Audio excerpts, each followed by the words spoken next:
जय जगन्नाथ।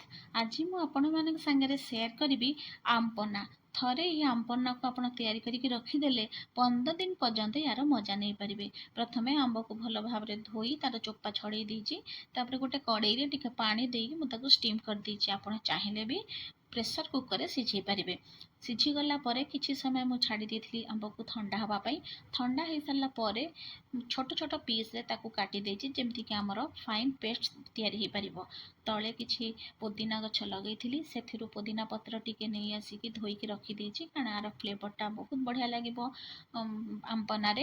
आनी सारापर मु गोटे छोट पैन रे जीरा को टिके भाजी देइची। बेसी कड़ा भजा करेनि, हल्का भाजबे जमी पाउडरटा भल भाव हो। पुणी से पैन रे मु टिके पान मधुरी नहीं जाइए हल्का भाजी देइची। पान मधुरी टेस्ट भी बहुत बढ़िया लगे आमपन्ना। भाजी सारा पर पाउडर करके रखीदे। एपटे मु जार रे जो कटा होगी रखाही आंब को आड कर देइची। चीनी आपण निज हिसाब रे नेबे। जमी मु चीनी नहीं किंतु जदि भी परे छुआ मानकु टिके मीठा अधिक पसंद आपण पाउडर करके रखीदेवे सांगे सांगे तापर मिसई पारे।